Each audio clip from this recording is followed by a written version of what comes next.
Hi guys, আসসালামু আলাইকুম। কেমন আছেন সবাই? আশা করি সবাই ভালো আছেন, আমিও ভালো আছি। আজকে আপনাদের সাথে শেয়ার করব পাঙাশ মাছ রান্না করার রেসিপি।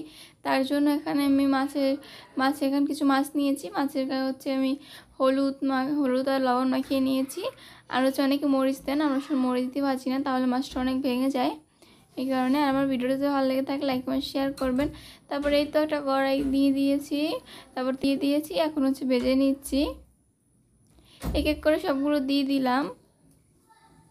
আর ভিডিওর কোনো অংশ কোনো ভুল ত্রুটি হয়ে থাকে সবাই প্লিজ ক্ষমার দৃষ্টিতে দেবে। দেখুন এই তো এক পাট হয়ে গেছে, এখনও চুলটি দিচ্ছি।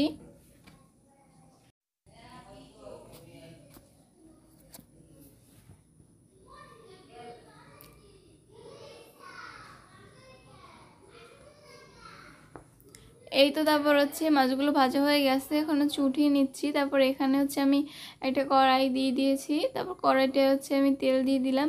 তারপর হচ্ছে আদা রসুন বাটা, জিরে বাটা, এখন হচ্ছে আমি ভালো করে কষিয়ে নিচ্ছি। পেঁয়াজ, তারপর এলাচি আর ঝাল, আর হচ্ছে 2 চা চামচ মরিচ, আর হলুদের গুঁড়ো মানে হাফ চা চামচ। তারপর পানি দিয়ে দিলাম।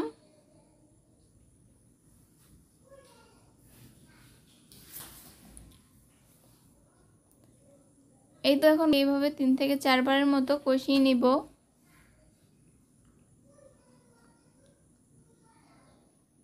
তারপর আবার পানি দিয়ে দিচ্ছি। পানিটা বলক চলে আসছে, এখন হচ্ছে আমি কয়েকটা আলু দিয়ে দিব কেটে, মানে আগে থেকে কেটে ধুয়ে পরিষ্কার করে রেখেছিলাম। আর এই তো ভাজা মাছগুলো দিয়ে দিচ্ছি।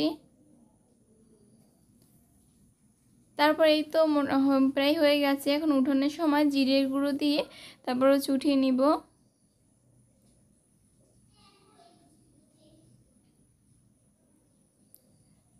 আর এতক্ষণ পর্যন্ত যারা দেখেছেন তাদেরকে জানাই অসংখ্য অসংখ্য ধন্যবাদ। এই তো রান্নাটা হয়ে গেছে। আজকের রেসিপি এই পর্যন্তই। ধন্যবাদ দেখার জন্য।